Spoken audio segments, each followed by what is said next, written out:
Ce journal vous est offert par le FPI, Fonds des promotions de l'industrie, votre partenaire privilégié pour la réussite de vos projets.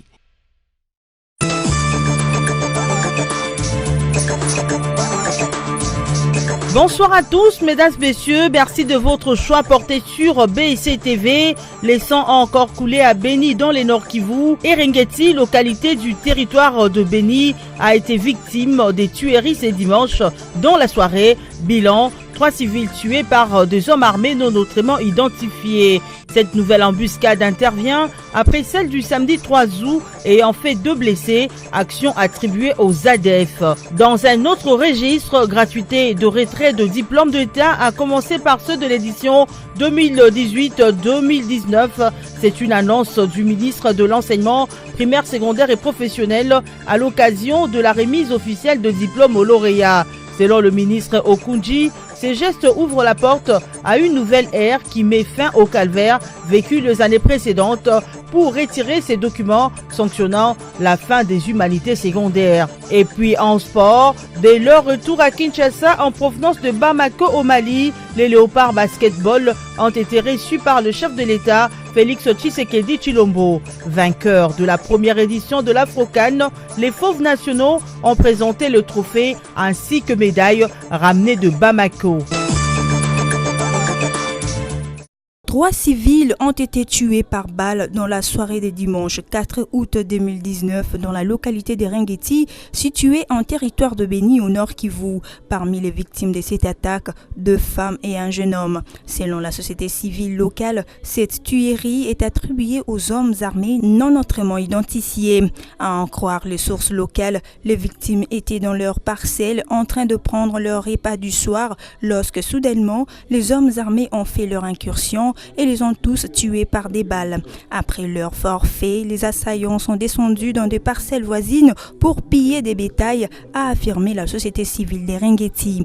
Après ces triples meurtres, la société civile dénonce l'inaction de l'armée congolaise. Cette nouvelle embuscade intervient juste après celle attribuée aux rebelles ADF le samedi 3 août entre les localités de Nialeke et Rizeri sur l'axe routier Beni-Kassindi, faisant 2 victimes, une femme blessée par balle et un enfant porté disparu. Les responsables des FARDC sur place à Beni annoncent être toujours à la poursuite de ces assaillants qui sèment la terreur dans cette partie du territoire congolais. Les enquêtes sur le massacre de Yumbi dans la province de Mai-Ndombe se poursuivent. De nouvelles arrestations ont été enregistrées le week-end dernier. Il s'agit d'un contingent de 25 suspects, tous 2 hommes qui ont été appréhendés depuis leur cachette dans la forêt. Ils sont soupçonnés d'avoir participé au massacre de Yumbi en décembre 2018. Étant passés aux aveux, ces personnes accusées ont été acheminées à Kinshasa dans la soirée du samedi 3 août par la justice militaire. Selon des sources locales, un officier des forces de sécurité aurait été identifié parmi ces suspects. Ce dernier dit avoir des informations pouvant compromettre certains officiels du pays.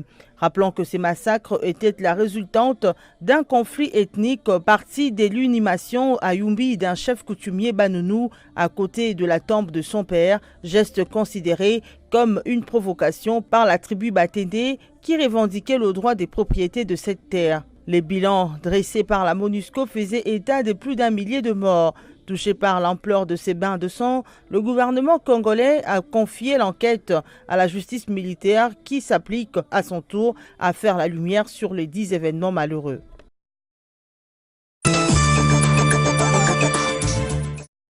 Place aux consultations avant la formation du nouveau gouvernement.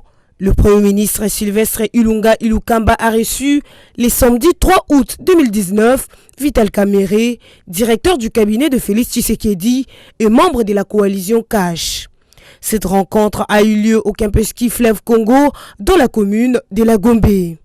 Cet tête-à-tête intervient une semaine après la signature de l'accord de partage des responsabilités entre CASH et FCC dans les gérants du prochain gouvernement. Les échanges entre le Premier ministre Ilunga Ilukamba et Vital Kamerhe ont également pivoté autour de l'avancement des travaux qui entrent dans le cadre du programme d'urgence du président Félix Tshisekedi. Il est important de signaler aussi que le Premier ministre a également rencontré le président de l'AFDC et allié, Modeste Bahati Lukwebo, ce samedi 3 août 2019. Nous sommes des frères, nous sommes des responsables, on peut échanger sur l'avenir du pays, on peut avoir des idées qu'on peut également partager avec le Premier ministre pour redresser par exemple l'économie de notre pays. Ce sont là deux économistes qui se rencontrent, on ne peut pas manquer à se dire, a déclaré Modeste Bahati Lukwebo à la fin de cette rencontre. Le Premier ministre Ilunga Ilukamba a démarré les trains de consultation pour son nouveau gouvernement qui comportera 65 membres dont 48 ministres et 17 vice-ministres. Selon les clés des répartitions, le FCC aura 42 portefeuilles et cash 23.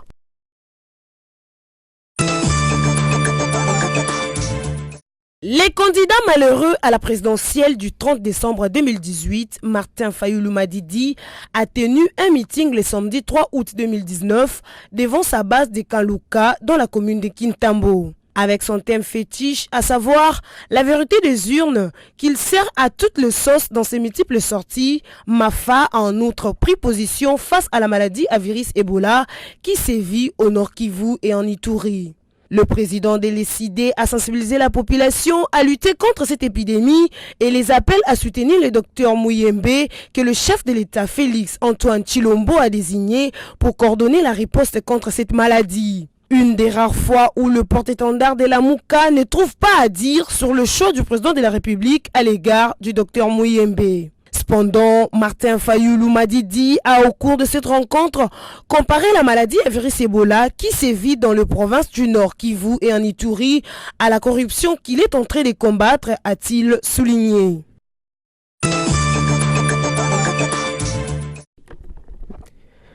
À Goma, où il séjourne, depuis la semaine dernière, le docteur Jean-Jacques Muyembe, coordonnateur de la riposte contre Ebola, s'est rendu dans 4 églises de Goma, dont la cathédrale catholique de la capitale du Nord Kivu, pour sensibiliser contre l'épidémie de la fièvre hémorragique Ebola.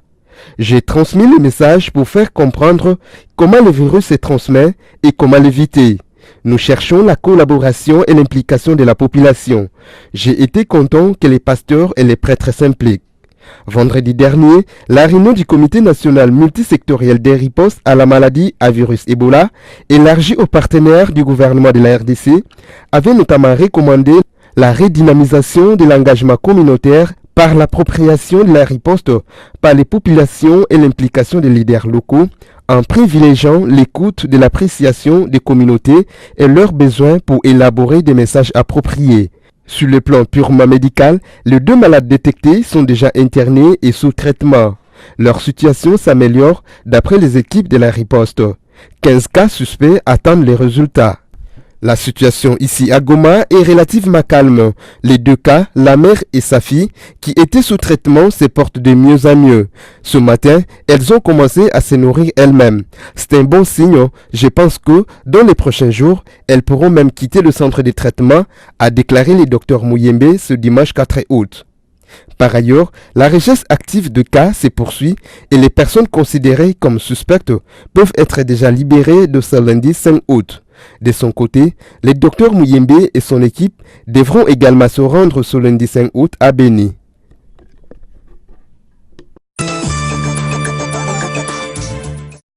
La population de Kalanga au Kasaï central a été sensibilisée sur l'importance de l'allaitement maternel par le Programme national de nutrition Pronanut en sigle ce samedi 3 août 2019. C'était à l'occasion des activités de la Semaine mondiale de l'allaitement centrée sur la sensibilisation de la communauté sur le bien fondé de ce geste. Autonomiser les parents et faciliter l'allaitement maternel, c'est le thème choisi cette année. Pratiquement, le Pronanut marque sa présence dans les différentes zones de santé du Kasaï central où il organise les campagnes de sensibilisation, des conférences de bas, plus des émissions à la radio et à la télé autour du bien fondé de l'allaitement maternel. Pour donner le ton, Baxon Bakajika, le coordonnateur provincial du Pronanut, souligne que le lait maternel est un aliment idéal chez l'enfant qui permet sa bonne croissance. D'après lui, l'enfant qui prend les laits maternels ne tombe pas régulièrement malade ni n'est fragile. Il est résistant, il a une immunité élevée. De l'avis de spécialistes, cette sensibilisation vaut son pesant d'or dans la mesure où elle permet à certains parents de sortir de l'ignorance.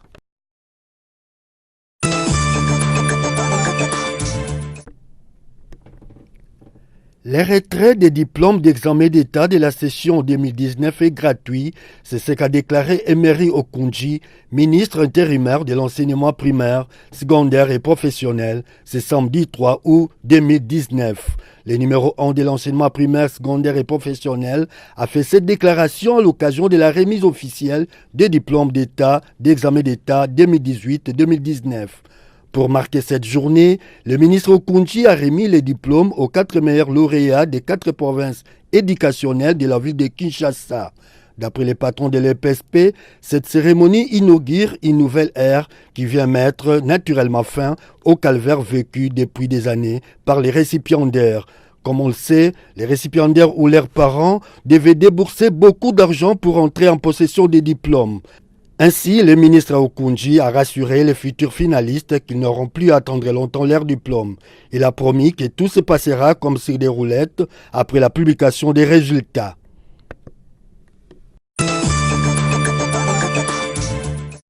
L'artiste et musicien Defao Matumona est à Kinshasa après 21 ans d'exil à Nairobi au Kenya.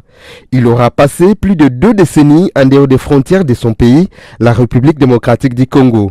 Le chanteur Lulendo Matumona, mieux connu sous le nom de scène de Defao, a regagné Kinshasa dimanche 4 août 2019. L'artiste a été accueilli à l'aéroport international d'Njili par ses proches et une équipe de journalistes. Très célèbre au pays, le leader des Big Stars avait choisi de s'exiler en Afrique de l'Est après l'arrivée au pouvoir de Laurent Désiré Kabila, père de Joseph Kabila, ancien président de la RDC. Mieux connu dans les milieux de la SAP, Defao n'a jamais expliqué les vraies raisons de son exil. Dans une vidéo publiée la semaine dernière sur les réseaux sociaux, le chanteur avait annoncé son intention de rentrer au Bercail. Il avait remercié le nouveau président Félix Tshisekedi et son allié Vital Kamerhe pour leur implication en vue de son retour. À Kinshasa déjà, cette grande voix de la scène discographique congolaise annonce déjà des productions en ce mois d'août 2019.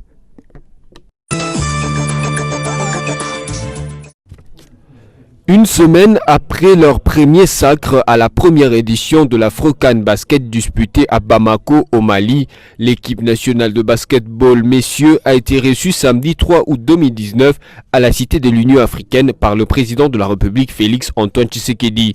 Durant la rencontre, les Fauves nationaux ont présenté aux premiers sportifs congolais les trophées et les médailles ramenés de Bamako. Honoré par le Fauve, le chef de l'État leur a promis une prime spéciale et un véhicule à chacun, ainsi qu'aux membres de la délégation. En plus de cela, il a aussi promis la construction d'un palais des sports modernes à Kinshasa pour permettre la bonne pratique du basket en RDC ainsi que d'autres disciplines de salle. Rappelons que l'Afro-CAN est une nouvelle compétition de la Fédération internationale de basketball consacrée aux basketteurs africains évoluant dans les championnats nationaux respectifs.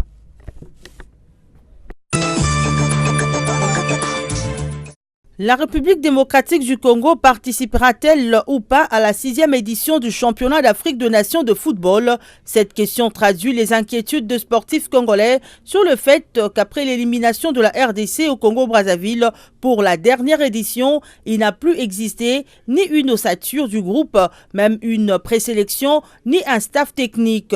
Dans les couloirs de la FECOFA, cependant, on s'est vu rassurant pour garantir que la RDC sera bel et bien au Cameroun en 2020 et que pour cela, de contacts et initiatives sont déjà en cours. On assure que le staff technique sera bientôt connu après les tractations actuellement en cours entre le comité exécutif de la FECOFA et la direction technique nationale de Léopard, dirigée par Christian Sengui Biembe.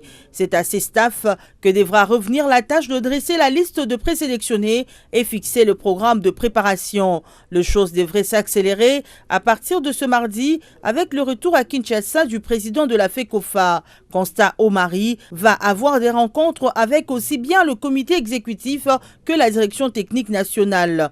En attendant, on laisse entendre que cette direction fait des projections d'une ossature des léopards Chan avec le moins de 23 ans qui doivent rejoindre les restes de l'ancienne équipe qui n'avait pas été qualifiée. À ces deux groupes devront être ajoutés les meilleurs joueurs du moment qui évoluent dans les championnats nationaux. En tout cas, nos sources à la FECOFA assurent que la direction technique nationale a déjà une idée précise du prochain staff technique de Léopard Chan et de l'ossature de cette équipe.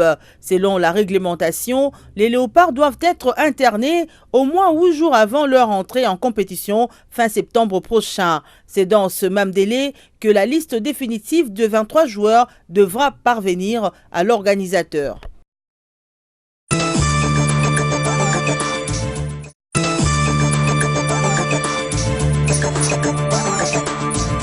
Eh bien, ce journal est terminé. Rappelons les titres. Les sangs ont encore coulé à Beni dans les Nord Kivu. Eringeti, localité du territoire de Beni, a été victime des tueries ce dimanche dans la soirée. Bilan, 3 civils tués par des hommes armés non autrement identifiés. Cette nouvelle embuscade intervient après celle du samedi 3 août et en fait 2 blessés, action attribuée aux ADF.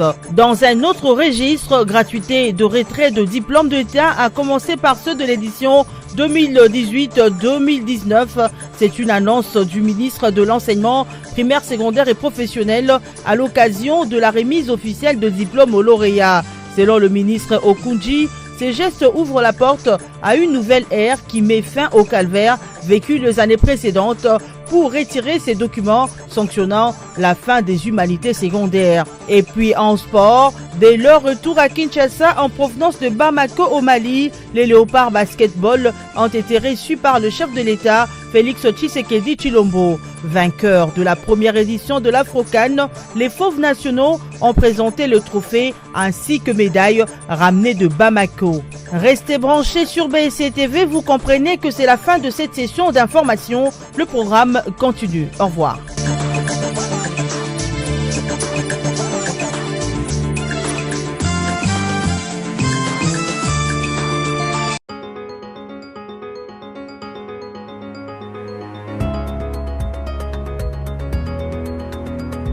Bienvenue à tous à cette revue de presse de ce lundi 5 août 2019 sur BSC TV. Commençons avec les sites d'actualité Congo Virtuel qui titrent « Insécurité à l'Est, des gens qui prennent la casquette de ADF ».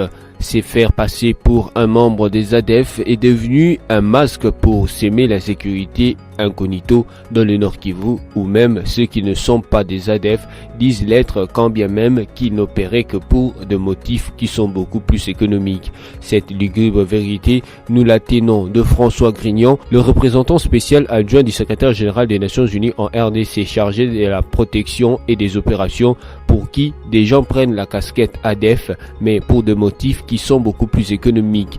Il a fait cette déclaration parlant de la sécurité dans le Nord Kivu, des passages à Beni le lundi 29 juillet 2019.